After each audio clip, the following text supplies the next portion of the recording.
Good evening. This is Akashwani and I am Nishit Kumar with the news at 9.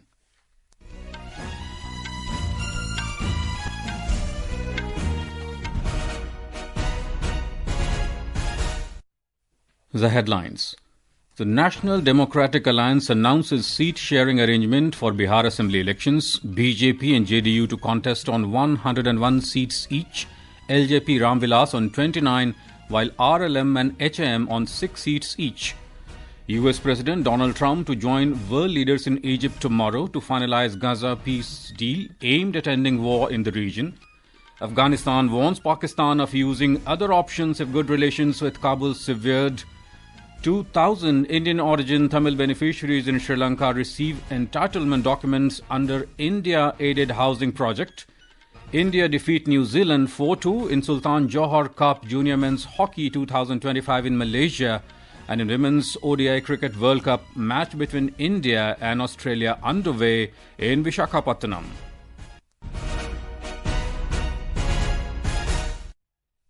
And now the news in detail.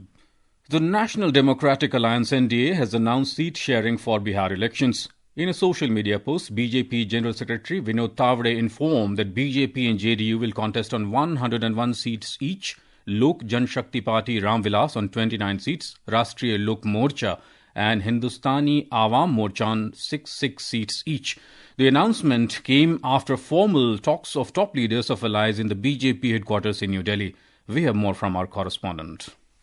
After the marathon talks and rounds of persuasion among the BJP and its allies, a final decision on seat sharing in the NDA has been reached today. Both the major parties in the alliance, the BJP and the JDU, have had to reduce their share of seats this time to save the alliance amid elections. In the 2020 Assembly elections in the state, the BJP had contested 110 seats while the Janata Dal United contested 115 seats. The BJP had won 74 of those seats. At that time, Chirag Paswan, Lok Janshakti Party Vilas had contested the elections independently. This had caused a division of votes in several constituencies, resulting in losses for the JDU, which was reduced to just 43 seats. With Chirag Paswan now back in the NDA fold, how the ruling alliance will benefit from his inclusion will only become clear after the 2025 election results. Meanwhile, the seat-sharing puzzle within the Grand Alliance remains unresolved. Dharmendra Kumar Rai, Akashwani News, Patna. Prime Minister and senior BJP leader Narendra Modi will interact with booth-level party workers of Bihar on Wednesday. In a social media post, Mr. Modi requested the party workers to join the Mera Booth Sabse Majboot campaign and share their suggestions. The Prime Minister added that he will directly interact with some selected workers on their suggestions. An international peace summit will be held in Egypt's Sharm el-Sheikh tomorrow to finalize an agreement aimed at ending the war in Gaza.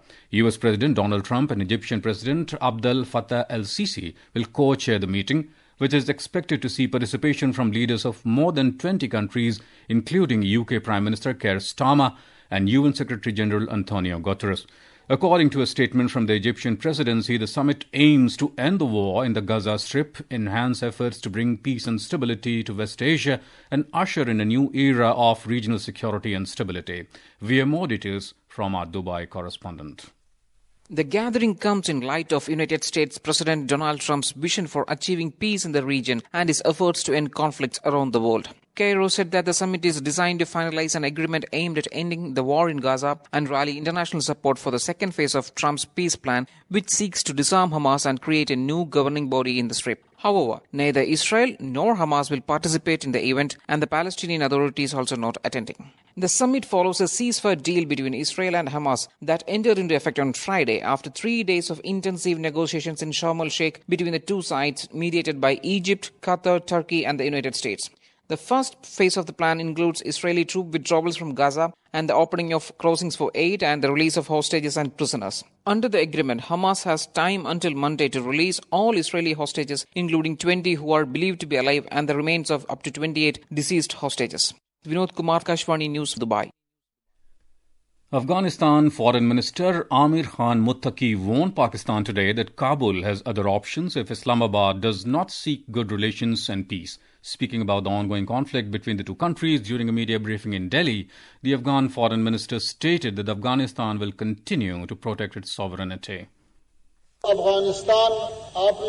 Afghanistan will safeguard its border and its national interest, and that is why it immediately retaliated to the escalation from Pakistan. We achieved our military objective last night, and our friends Qatar and Saudi Arabia have expressed that this conflict should come to an end. So we have paused it from our side for the time being. The situation is now under control. Mr. Muttaqi stressed that while a few sections of Pakistan are attempting to deteriorate the situation, the people of Pakistan desire peaceful relations with Afghanistan. On being asked about women journalists not being invited to his press briefing 2 days ago, the Afghan foreign minister said it was a technical issue as the briefing was held on a short notice and a short list of journalists was decided. He claimed that there was no other intention apart from this. Meanwhile, the Afghan Taliban claimed responsibility for deadly cross-border attacks that killed 58 Pakistani troops, describing the action as retaliation for the Pakistani airstrike on a civilian market in Paktika province. Taliban spokesman Zabihullah Mujahid said the strikes targeted multiple border locations and also left 30 Pakistani personnel wounded. 9 Taliban fighters were killed and around 18 others were injured.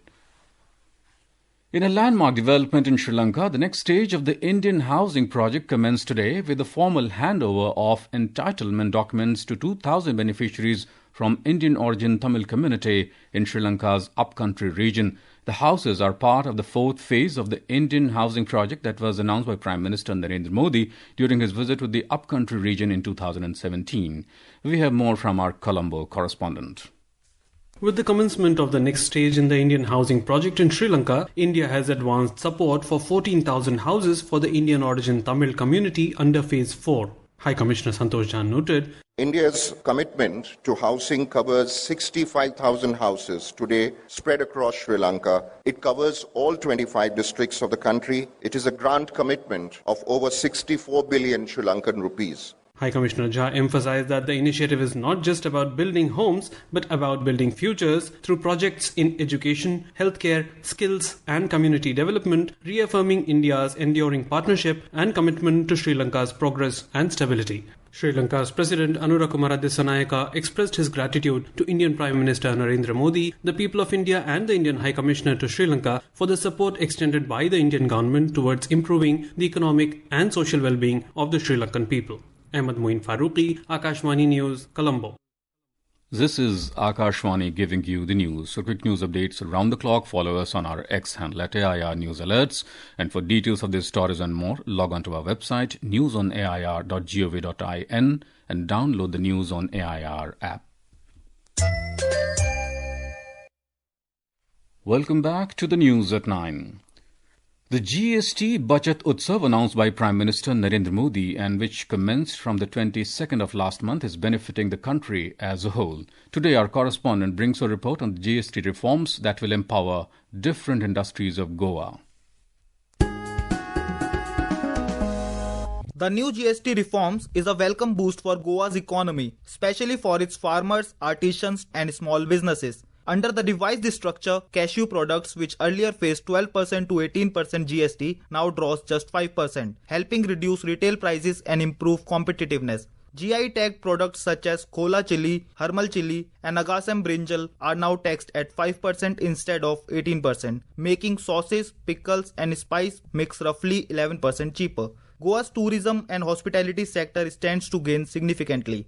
Items like toiletries, tableware and breakfast supplies that shifted from 18% to 5% will see price reduction of about 11%, while goods such as pre-packed coconut water moving from 12% to 5% have become about 6% cheaper. Sectors such as fisheries and seafood processing now enjoys relief as products now attracts only a 5% tax rate. This move has strengthened the affordability of frozen fish, shrimp export and local seafood trade. The reforms are geared to boost demand, preserve livelihood and energize Goa's tourism and small businesses economies through the festive season and beyond. With Samarth Rohan for Akashwani News, Delhi.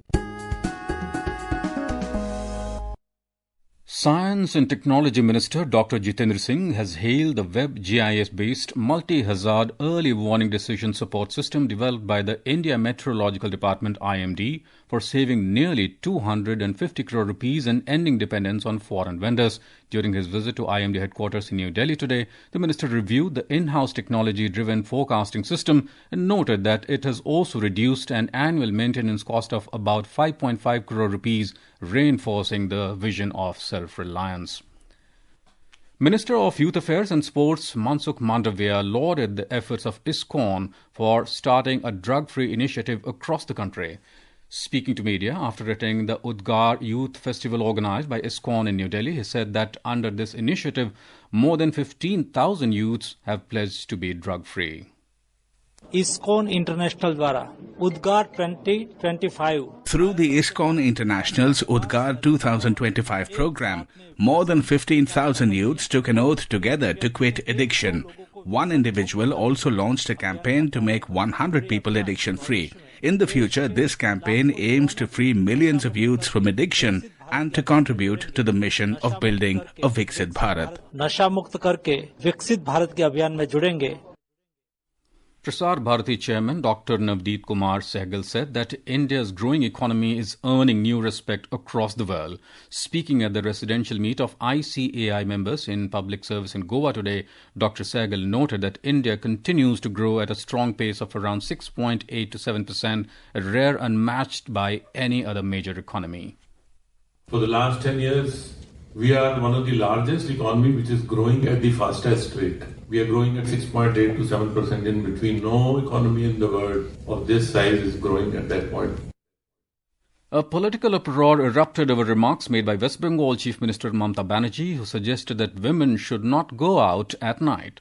She made these comments while speaking to the media at Kolkata airport about the alleged gang rape of a second-year MBBS student from a private medical college in Durgapur. Expressing concern over the incident, Ms. Banerjee said that girls should avoid going out at night as they need to take care of their own safety. However, the Chief Minister also emphasized that the investigation into the case is underway and assured that all the accused will be punished.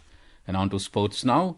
In Sultan Johor Cup Junior Men's Hockey 2025 in Johor Bahru, Malaysia, India today defeated New Zealand 4-2. For India, Arshdeep Singh, PB Sunil, Arajit Singh Hundal and Roshan Kujur scored 1 goal each. New Zealand fought hard and pulled 2 goals back via captains Gus Nelson and Aiden Bax, but despite India being down to 10 men in the dying minutes, they held on for their second consecutive victory in the tournament. India will next take on arch-rivals Pakistan on Tuesday. And in the ICC Women's ODI Cricket World Cup, Australia were 205 for 3 after 32 overs a short while ago, chasing the target of 331 set by India in Visakhapatnam today. Put into bat first, India made 330 runs in 48.5 overs. Smriti Mandhana scored 80 off 66 balls, while Pratika Rawal contributed 75. Mandhana set records by becoming the first woman to score 1,000 ODI runs in a calendar year and the Indian with the most 50-plus scores against Australia.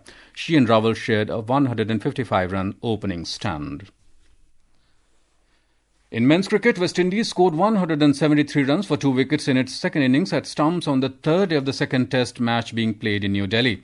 Shai Hope and John Campbell were at the crease when stumps were drawn. West Indies now trail by 97 runs. Earlier, India had enforced a follow-on on West Indies after dismissing visitors at 248 runs in their first innings on day 3. Kuldeep Yadav made a world record as he took 5 wickets haul in 15 test matches, while Ravindra Jadeja took 3 wickets and Mohammad Siraj and Jasprit Bumrah took 1 wicket each.